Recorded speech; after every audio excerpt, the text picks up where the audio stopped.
կանաչապատում եւ շրջակա միջավայրի պահպանություն ՀՕԱԿ-ը հերթական դասընթաց է իրականացրեց Դավթաշեն վարչական շրջանում, այս անգամ պատմար 61 մանկապարտեզում, որը կրում է իրազեկման խորհուրդ։ Երեխաներին բացատրեցինք ինչ է նշանակում աղբը, ինչ է նշանակում թափոնը, ցույց տվեցինք դրանց տեսակները հատուկ քարտի տեսքերով, ցույց տվեցինք ամանները փոքր տարաների միջոցով եւ ներկայացնելով թե որ բակային տարածքներում ինչպիսի գունավոր կոնտեյներներ են տեղադրված եւ ինչպիսի հնարավորություն ունեն իրենք կենցաղում տանը իրենց մոտ առաջացող թափոնները տեսակավորելու, առանձնացնելու եւ հետո այդ ամաններում տեղադրելու։ Այս պահին մեր կազմակերպության կողմից հավաքվում են վերամշակելի թափոններից թուղթը, պլաստիկը, ապակին, ինչպես նաեւ ալյումինի թափոնները,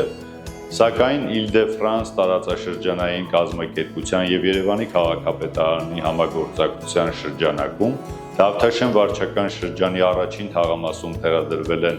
կոնտեյներներ, նաեւ սննդի թափոնների, օրգանական թափոնների տեսակավորման համար եւ այդ մասին նույնպես ներկայացվեց երեխաներին, որպեսզի նրանք իմանան այն հնարավորության մասին, որ իրենց բակային տարածքում տեղադրված ամաններում կարող են տեսակավորել նաև սննդի թափոնները, որը մեր կազմակերպության կողմից